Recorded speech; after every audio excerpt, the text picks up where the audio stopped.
ओम शांति। आज 16 जुलाई 2026 के बाबा के अनमोल मधुर महावाक्य सुनेंगे।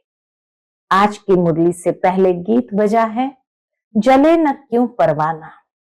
बाबा कहते हैं ये परवानों का गीत है क्षमा के लिए कि क्षमा पर हम क्यों न जले, अर्थात क्यों न जीते जी मर जाए, बाप के बन जाए। भावार्थ यही है कि हम परमात्मा की शरण में आए हैं। पुरानी दुनिया विकारी बंधन वाली दुनिया है, वहां से मुक्त होना चाहते हैं, इसीलिए बाप की शरण में आते हैं। तो बाबा कहते हैं श्रीमत पर तुम अपने तन मन धन से क्या करते हो, दैवी राज्य स्थापन करते हो और यहां ही तुम्हें पुरुषोत्तम बनना है। पुरुषोत्तम बनाने की सेवा तुम्हें करनी है। खुद पुरुषोत्तम बनकर दूसरों को भी पुरुषोत्तम बनाने की सेवा करनी है, क्योंकि बाबा कहे यही पुरुषोत्तम युग है जहां तुम जीवन मुक्त बनने का पुण्य कर्म करते हो और उसके लिए पवित्र जरूर रहना है। घर बार आदि सब होते हुए भी दिल से ममत्व को मिटाना है, छोड़ना कुछ भी नहीं है। रहना इसी दुनिया में है, सब कारोबार आदि भी करना है, लेकिन बाबा जैसे कहे डिटैच होकर के करना है। तो सुनते हैं आज के बाबा के अनमोल मधुर महावाक्य। ओम शांति। मीठे बच्चे, यह पुरुषोत्तम बनने का संगम युग है। इसमें कोई भी पाप कर्म नहीं करना है। पुरुषोत्तम बनने का युग है तो जरूर है, उसको वरदान है, तो ऐसे समय में पाप कर्म नहीं करना है। आज की मुरली से प्रश्न है, संगम पर तुम बच्चे सबसे बड़ा पुण्य कौन सा करते हो? उत्तर है सबसे बड़ा पुण्य है स्वयं को बाप के हवाले कर देना, अर्थात संपूर्ण स्वाहा हो जाना। यह है सबसे बड़ा पुण्य। अभी तुम ममत्व मिटाते हो, बाल बच्चे घर बार सबको भूलते हो, यही तुम्हारा व्रत है। आप मुए मर गई दुनिया, अभी तुम विकारी संबंधों से मुक्त होते हो। आज की मुरली से पहले गीत बजा है जले न क्यों परवाना। ओम शांति। ये सब भक्ति मार्ग में बाप की महिमा करते हैं। यह है परवानों की क्षमा के लिए महिमा। यह है परवानों के दिल की क्षमा के प्रति महिमा। जबकि बाप आए हैं तो क्यों न जीते जी उनके बन जाए। जीते जी कहा ही उनको जाता है जो एडॉप्ट करते हैं, इसलिए उसको जीते जी कहा गया, क्योंकि बाबा आकर हमें एडॉप्ट करते हैं। पहले तुम आसुरी परिवार के थे और अब तुम ईश्वरीय परिवार के बने हो। जीते जी ईश्वर ने आकर तुमको एडॉप्ट किया है, जिसको फिर शरणागति कहा जाता है। गाते हैं ना, शरण पड़ी में तेरी। अब प्रभु की शरण तब पड़े जबकि वह आए, अपनी ताकत दिखाए, अर्थात जलवा दिखाए। प्रभु की शरण में तब आएंगे जब अपनी ताकत दिखाए, जलवा दिखाए। वही सर्वशक्तिमान है ना, बरोबर उनमें कशिश भी है ना। बाबा में ही सारी कशिश अर्थात आकर्षण भी है ना। सब कुछ छुड़ा देते हैं। बरोबर जो बाप के बच्चे और बच्चियां बनते हैं वह आसुरी संप्रदाय के संबंध से तंग हो जाते हैं। जो बाबा के बच्चे बनते हैं जरूर है उन्हें आसुरी संप्रदाय का संबंध बंधन लगने लगता है। कहते बाबा कब ये संबंध छूटेंगे, अर्थात कब ये बंधन छूटेंगे। यहाँ ये पुराना संबंध भुलाना पड़ता है। आत्मा जब देह से अलग हो जाती है तो बंधन खलास हो जाते हैं। दुनिया में जब व्यक्ति शरीर छोड़ता है तो बंधन खलास हो जाते हैं। तो इस समय दुनिया के सारे संबंध भी एक प्रकार से बंधन का अनुभव कराता है। इस समय तुम जानते हो सबके लिए मौत है, और यह जो बंधन है ये सब है विकारी बंधन। अब बच्चे निर्विकारी संबंध चाहते हैं। निर्विकारी संबंध में थे, फिर विकारी संबंध में पड़े, फिर हमारा निर्विकारी संबंध होगा, फिर सतयुग में हमारा निर्विकारी संबंध होगा। यह बातें और किसकी भी बुद्धि में नहीं होती। बच्चे जानते हैं हम आसुरी बंधन से मुक्त होने का पुरुषार्थ कर रहे हैं। एक बाप से योग रखा जाता है, उस तरफ है एक रावण, इस तरफ है एक राम। पुरानी दुनिया में है रावण और यहां है एक राम। यह बातें दुनिया नहीं जानती।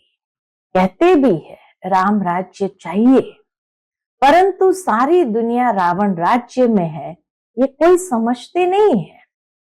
राम राज्य में तो पवित्रता सुख शांति थी, वह अब नहीं है, परंतु जो कहते हैं उसको महसूस नहीं करते हैं। जो कहते हैं मनुष्य कि राम राज्य में पवित्रता सुख शांति थी अब नहीं है, तो उस चीज को महसूस नहीं करते हैं। गाया भी जाता है ये आत्माएं सब सीताएं हैं। एक सीता की बात नहीं है, न एक अर्जुन की, न एक द्रौपदी की बात है, यह तो अनेकों की बात है। दृष्टांत एक का देते हैं, तुमको भी कहा जाता है तुम सब अर्जुन मिसल हो। बाबा कहते तुम्हारे लिए भी कहा जाता तुम सब अर्जुन मिसल हो। तुम कहेंगे अर्जुन तो यह भागीरथ हो गया। बाप कहते मैं साधारण बूढ़े तन का ये रथ लेता हूं। उन्होंने फिर चित्रों में घोड़ा गाड़ी दिखा दिया है। इसको अज्ञान कहा जाता है। कहा स्थूल में दिखा दिया और परमात्मा आकर के सूक्ष्म आधार लेते हैं इस शरीर रूपी रथ का। उन्होंने घोड़े गाड़ी का दिखा दिया तो उसको अज्ञान ही कहा जाता है। बच्चे समझते हैं ये शास्त्र आदि जो भी है सब भक्ति मार्ग के है। हर एक बात के पीछे रहस्य है। ये बातें कोई समझ न सके जब तक 7 रोज समझने का कोर्स न ले। भक्ति अलग है, ज्ञान भक्ति और वैराग्य कहते हैं। वास्तव में सन्यासियों का वैराग्य कोई सच्चा नहीं है, स्थूल में त्याग कर देते हैं। वह तो जंगल में जाकर फिर आए शहरों में निवास कर बड़े बड़े मकान आदि बनाते हैं, सिर्फ कहते हमने घर बार को छोड़ा है। तुम्हारा है सारी पुरानी दुनिया से वैराग्य। यथार्थ बात यह है, बुद्धि से वैराग्य करने की बात है, स्थूल के खाली नहीं। वह है हद की बात, इसलिए उनको हठ योग हद का वैराग्य कहा जाता है। तुम बच्चे जानते हो ये पुरानी दुनिया अब खत्म होनी है, इसलिए जरूर इससे वैराग्य आना चाहिए। बुद्धि भी कहती है नया घर बनता है तो पुराने को तोड़ा जाता है। तुम जानते हो अभी तैयारी हो रही है। कलयुग के बाद फिर सतयुग जरूर आएगा। अभी यह है पुरुषोत्तम संगम युग। पुरुषोत्तम मास भी होता है। तुम्हारा है पुरुषोत्तम युग। पुरुषोत्तम मास में दान पुण्य आदि करते हैं। तुम इस पुरुषोत्तम युग में सर्वस्व स्वाहा कर लेते हो। जानते हो ये सारी दुनिया ही स्वाहा होनी है, तो सारी दुनिया का सर्वस्व स्वाहा होने के पहले हम अपने को क्यों न स्वाहा करें। इसका तुमको कितना न पुण्य मिलेगा। वह है हद का पुरुषोत्तम मास, यह है बेहद की बात। वो हद का पुरुषोत्तम मास है, यह बेहद की बात है। पुरुषोत्तम मास में बहुत कथाएं सुनते हैं, व्रत नियम रखते हैं। तुम्हारा तो बड़ा भारी व्रत है, तुम्हारे भल बाल बच्चे घर बार आदि सब है, परंतु दिल से ममत्व मिट गया है। आप हुए मर गई दुनिया, तुम जानते हो ये सब खत्म हो जाएगा। हम बाप के बने हैं, इसलिए पुरुषोत्तम बनने के लिए। सर्व पुरुषों में अर्थात मनुष्य में उत्तम पुरुष ये लक्ष्मी नारायण सामने खड़े हैं। इनसे उत्तम कोई भी मनुष्य हो नहीं सकता। लक्ष्मी नारायण विश्व के मालिक थे, तुम आए हो ऐसे पुरुषोत्तम बनने। सभी मनुष्य मात्र सदगति को पाते हैं। मनुष्य की आत्मा पुरुषोत्तम बन जाती है तो फिर उनके रहने का स्थान भी ऐसा उत्तम चाहिए। जब आत्मा पुरुषोत्तम बन जाती है तो उनका रहने का स्थान भी ऐसा उत्तम होना चाहिए। जैसे प्रेसिडेंट सबसे उच्च पद पर है तो उनको रहने के लिए राष्ट्रपति भवन मिला है, कितना बड़ा महल है, बगीचा आदि है। यह हुई यहाँ की बात।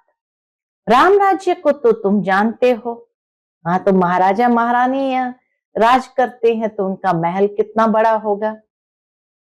तुम सतयुगी पुरुषोत्तम बनते हो, फिर यह कलयुगी पुरुषोत्तम रहेंगे नहीं। तुम सतयुगी पुरुषोत्तम बनने के लिए पुरुषार्थ कर रहे हो। तुम जानते हो हमारे महल कैसे बने हुए होंगे। कल राम राज्य होगा, तुम राम राज्य में पुरुषोत्तम होंगे। तुम चैलेंज करते हो कि हम रावण राज्य को बदल राम राज्य स्थापन करेंगे। अब चैलेंज किया है तो एक दो को पुरुषोत्तम बनाना है। भविष्य 21 जन्म के लिए एक दो को पुरुषोत्तम बनाना है। भविष्य 21 जन्मों के लिए देवताओं की महिमा गाते हैं। सर्वगुण संपन्न, 16 कला संपूर्ण, अहिंसा परमो देवी देवता धर्म। तुम जानते हो और कोई मनुष्य नहीं जानते। तुम दूसरे जन्म में पुरुषोत्तम बनेंगे, फिर इस रावण राज्य का कोई नहीं रहेगा। वहां पर कोई भी तमो प्रधान आत्मा नहीं रहेगी। अभी तुमको सारा ज्ञान है, अब रावण राज्य ही खत्म होना है। आजकल तो समय का भी कोई भरोसा नहीं है। बाबा कहते आजकल तो समय का भी कोई भी भरोसा नहीं। अकाले मृत्यु हो जाती है अथवा किसकी दुश्मनी हुई तो उड़ा देते हैं। तुमको तो कोई उड़ा ना सके। क्यों? तुम अविनाशी पुरुषोत्तम हो। यह है विनाशी, सो भी रावण राज्य में। इनको तुम्हारे दैवी राज्य का पता ही नहीं है। तुम जानते हो हम अपना दैवी स्वराज्य स्थापन कर रहे हैं। कैसे? श्रीमत पर हम अपना दैवी स्वराज्य स्थापन कर रहे हैं। श्रीमत पर जिनकी पूजा होती है वह जरूर अच्छा कर्तव्य करके गए हैं, तभी तो महिमा गाते पूजा होती है। यह तुम जानते हो। देखो जगदम्बा की कितनी पूजा है। अब यह है ज्ञान ज्ञानेश्वरी। तुम जगत अम्बा की बच्चियां हो, ज्ञान ज्ञानेश्वरी और राज राजेश्वरी। दोनों में उत्तम कौन? ज्ञान ज्ञानेश्वरी उत्तम है या राज राजेश्वरी उत्तम है? आत्मा एक ही है। ज्ञान ज्ञानेश्वरी के पास जाकर अनेक प्रकार की मनोकामनाएं सुनाते हैं, अनेक चीजें मांगते हैं। जगत अम्बा के मंदिर और लक्ष्मी नारायण के मंदिर में बहुत फर्क है। जगत अम्बा के मंदिर बहुत छोटा है। बाबा कहते जगत अम्बा का मंदिर बहुत छोटा है। छोटी जगह में भीड़ मनुष्य पसंद करते हैं। श्रीनाथ के मंदिर में भी बहुत भीड़ होती है। श्रीनाथ द्वारे में, श्रीनाथ के मंदिर में बहुत भीड़ होती है। कपड़े का सोंटा लगाते रहते हैं हटाने के लिए। कलकत्ते में काली का मंदिर कितना छोटा है, अंदर बहुत तेल और पानी रहता है। अंदर बड़ी खबरदारी से जाना पड़ता है। बाबा तो अनुभवी है। ब्रह्मा बाबा। तो इसीलिए बाबा कहते अंदर जब जाते इतना तेल पानी होता है, बड़ी खबरदारी से जाना पड़ता है, बहुत भीड़ रहती है। लक्ष्मी नारायण का मंदिर तो बहुत बड़ा होता है, जगदम्बा का छोटा क्यों? अभी तो जगदम्बा का मंदिर भी अंबाजी में बहुत बड़ा हो गया है। बाबा कहते जगदम्बा गरीब है ना, तो मंदिर भी गरीबी का है। वह शाहूकार है तो मंदिर में कब मेला नहीं लगता है। जगदम्बा के मंदिर पर बहुत मेले लगते हैं, बाहर से बहुत लोग आते हैं। महालक्ष्मी का मंदिर भी है, बॉम्बे में महालक्ष्मी का मंदिर भी है, यह भी तुम जानते हो। इसमें लक्ष्मी भी है तो नारायण भी है। महालक्ष्मी में लक्ष्मी भी है तो नारायण भी है, चार भुजाधारी दिखाया है। उनसे सिर्फ धन मांगते हैं क्योंकि वह धनवान बनी है ना। यहाँ तो है अविनाशी ज्ञान रत्न। धन के लिए लक्ष्मी के पास जाते हैं, बाकी अनेक आशाएं रख जगदम्बा के पास जाते हैं। तुम जगदम्बा के बच्चे हो, सबकी मनोकामनाएं 21 जन्मों के लिए तुम पूरी करते हो। बाबा कहते सबकी मनोकामनाएं 21 जन्मों के लिए तुम पूरी करते हो। एक ही महामंत्र से सब मनोकामनाएं 21 जन्म के लिए पूरी हो रही है। दूसरे जो भी मंत्र आदि देते हैं उनमें अर्थ कुछ नहीं है। बाप समझाते हैं यह मंत्र भी तुमको क्यों देता हूं, ये मंत्र बाबा जो देते हैं वो भी क्यों देते हैं, क्योंकि तुम पतित हो ना। मामेकम याद करेंगे तभी तो पावन बनेंगे। यह सिवाय बाप के आत्माओं को कोई कह न सके। इससे सिद्ध होता है ये सहज राजयोग एक ही बाप सिखलाते हैं। मंत्र भी वही देते हैं, 5000 वर्ष पहले भी मंत्र दिया था। ये स्मृति आई है? पूछते बाबा 5000 साल पहले भी बाबा ने मंत्र दिया था, ये स्मृति आई है? अभी तुम सन्मुख बैठे हो, क्राइस्ट होकर गया, फिर उनका बाइबल पढ़ते रहते हैं। वह क्या करके गए? धर्म की स्थापना करके गए। क्राइस्ट ने क्या किया? धर्म की स्थापना किया। तुम जानते हो शिव बाबा क्या करके गए, श्री कृष्ण क्या करके गए। श्री कृष्ण तो सतयुग का प्रिंस था, जो ही फिर नारायण बना, फिर पुनर्जन्म लेते आए हैं। शिव बाबा भी कुछ करके गए हैं, तब तो उनकी इतनी पूजा होती है। अभी तुम जानते हो राजयोग सिखाकर गए, शिव बाबा राजयोग सिखाकर गए, भारत को स्वर्ग बनाकर गए हैं।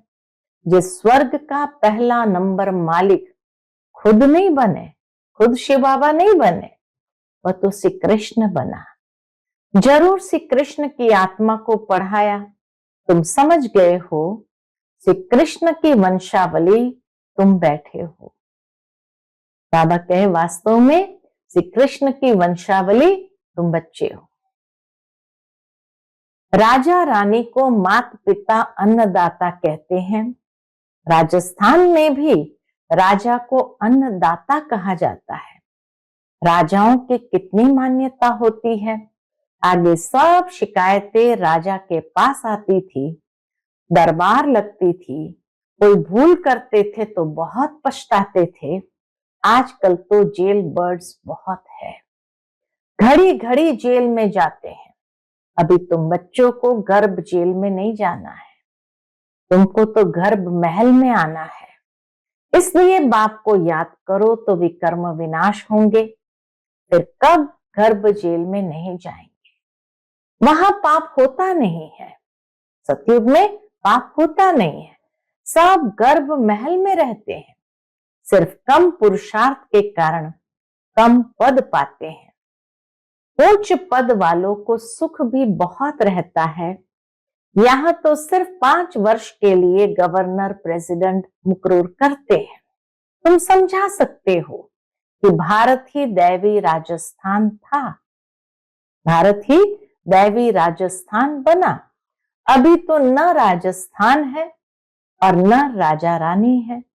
आगे कोई गवर्नमेंट को पैसा देते थे तो महाराजा महारानी का टाइटल मिल जाता था, यहां तुम्हारी है पढ़ाई। राजा रानी कब पढ़ाई से नहीं बनते हैं। तुम्हारी एम ऑब्जेक्ट है, इस पढ़ाई से तुम विश्व का महाराजा महारानी बनते हैं। दुनिया में कोई ऐसी पढ़ाई नहीं जिससे कोई राजा रानी भी बने। वो तो दान करने से टाइटल ले लेते हैं। बाबा कहते यहाँ तो वास्तव में तुम पढ़ाई से विश्व का महाराजा महारानी बनते हो, राजा रानी भी नहीं। राजा रानी का टाइटल त्रेता से शुरू होता है। तुम अभी ज्ञान ज्ञानेश्वरी बनते हो, फिर राज राजेश्वरी बनेंगे। कौन बनाएंगे? ईश्वर। कैसे बनाएंगे? राजयोग और ज्ञान से। राजयोग और ज्ञान से। राजाई के लिए बाप को याद करना है। बाप तुमको स्वर्ग का मालिक बनाते हैं, ये तो बहुत सहज है ना। हेवन स्थापन करने वाला है ही गॉड फादर। हेवन में तो हेवन की स्थापना नहीं करेंगे, जरूर उनको संगम पर पद मिलता है, इसलिए इसको सुहावना कल्याणकारी संगम युग कहा जाता है। बाप कितना बच्चों का कल्याण करते हैं, जो स्वर्ग का मालिक बनाते हैं। कहते भी है परम पिता परमात्मा नई दुनिया रचते हैं, परंतु उनमें कौन राज्य करते हैं ये किसको भी पता नहीं है। तुम समझते हो राम राज्य किसको कहा जाता है। उन्होंने तो राम राज्य को लाखों वर्ष दे दिए हैं, कलयुग को 40,000 वर्ष दे दिए हैं। बाप कहते मैं आता ही हूं संगम पर, आकर ब्रह्मा द्वारा विष्णुपुरी की स्थापना करता हूं। सत्य नारायण की कथा भी यह है। सतयुग में तुम लक्ष्मी नारायण सर्वगुण संपन्न 16 कला संपूर्ण बनते हो। फिर कला कम होती जाती है। नया झाड़ तब कहा जाता है जबकि स्थापना होती है। नया झाड़ तब कहेंगे जब स्थापना होती है। नया मकान बनता है तो नया कहेंगे। तुम भी सतयुग में आएंगे तो नई राजधानी होगी। फिर कला कम होती जाती है, स्थापना यहां होती है। स्थापना वहां नहीं होंगी, स्थापना यहां होती है। यह वंडरफुल बातें कोई की भी बुद्धि में नहीं है। तो बाप ने समझाया है कि सभी आत्माओं के लिए यह युग है पुरुषोत्तम बनने का। संगम युग ही है पुरुषोत्तम बनने का युग। जीवन मुक्ति को पुरुषोत्तम कहा जाता है, जीवन बंध को पुरुषोत्तम नहीं कहेंगे। इस समय सब जीवन बंध में है। बाप आकर सबको जीवन मुक्त बनाते हैं। तुम आधा कल्प जीवन मुक्त होंगे, फिर जीवन बंद। आधा कल्प जीवन मुक्त अर्थात जीवन में रहते हुए विकारों से बुराइयों से मुक्त, और जीवन बंद यानी जीवन में रहते हुए विकारों के बंधन में है, उसको जीवन बंद कहा जाता है। ये तुम समझते हो। तुम्हारा व्रत नियम क्या है। बाबा ने आकर व्रत रखवाया है। खान पान की बात नहीं है, सब कुछ करो, सिर्फ एक तो बाप को याद करो और पवित्र बनो। बाबा कहे भले कारोबार करो, कर्म करो, गृहस्थ संभालो, लेकिन एक तो बाप को याद करो और पवित्र बनो। पुरुषोत्तम मास में बहुत करके पवित्र भी रहते होंगे। वास्तव में इस पुरुषोत्तम युग का मान है तो तुमको कितनी खुशी, कितना नशा होना चाहिए। अब तुमसे कोई पाप कर्म नहीं होने चाहिए क्योंकि तुम पुरुषोत्तम बन रहे हो। अब बाबा कहते कर्मेंद्रिय से कोई पाप कर्म नहीं करना है। अच्छा, मीठे मीठे सिखिलते बच्चों प्रति माता पिता बाप दादा का याद प्यार और गुड मॉर्निंग। रूहानी बाप के रूहानी बच्चों को नमस्ते। हम सब रूहानी बच्चों की रूहानी माता पिता बाप दादा को याद प्यार, गुड मॉर्निंग और नमस्ते नमस्ते। शुक्रिया बाबा, शुक्रिया। आज की मुरली से धारणा के लिए मुख्य सार है।